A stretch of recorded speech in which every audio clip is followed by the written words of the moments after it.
So guys, we need to keep working, we need to keep looking forward, alright, in the forward direction.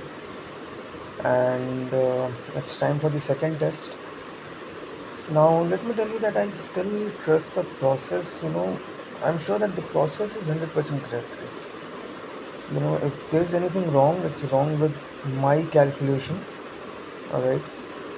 And I have probably figured out, what actually went wrong because, and there are a few clarifications. Well, I have never said that my prediction for test cricket has been 100% correct. Please listen carefully. You people are so impatient to write comments. I mean, listen carefully at least. Alright, like criticism is always welcome, but at least do not misquote me. I have never said that my prediction for test matches has been 100% correct. What I have said is, since the time I have been using this process, I have observed that the predictions have been 100% correct. So it's actually the process that I am giving the credit to. I mean, you might be thinking, why am I repeating myself?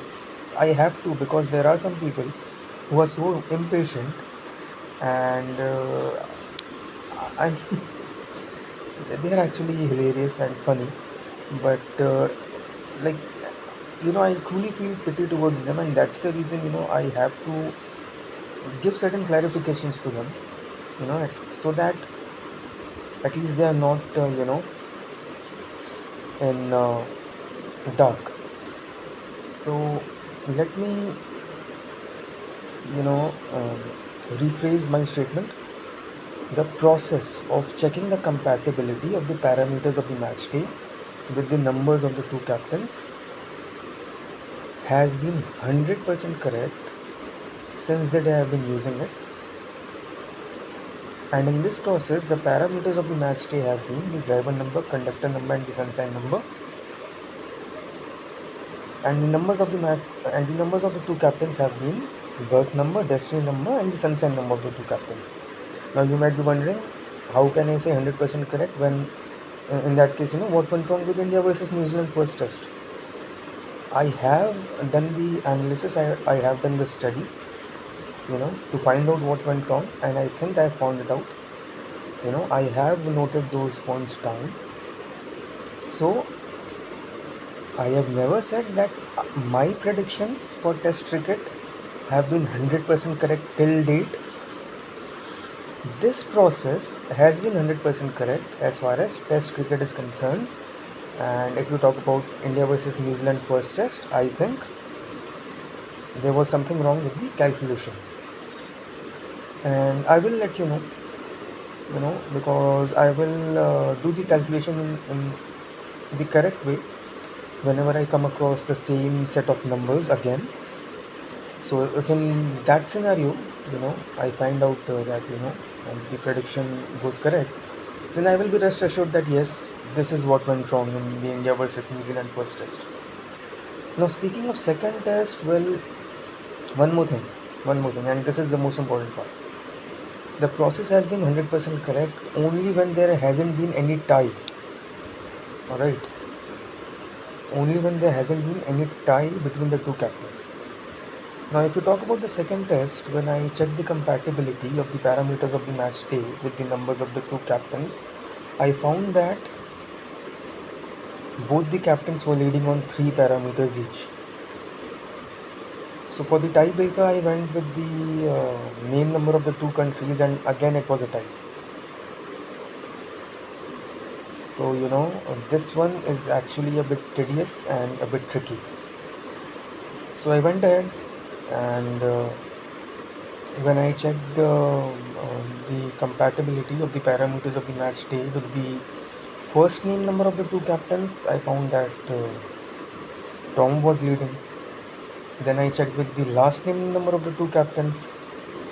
Again, I found that Latham was leading. And then I checked with the full name number of the two captains. Again, I found that Tom Latham was leading. And then I checked with the year of life number for the two captains. Again, I found that Tom Latham was leading. So my prediction For the second test, India versus New Zealand, that will be starting on the 24th of October 2024, will be that the winner of the second test is going to be New Zealand.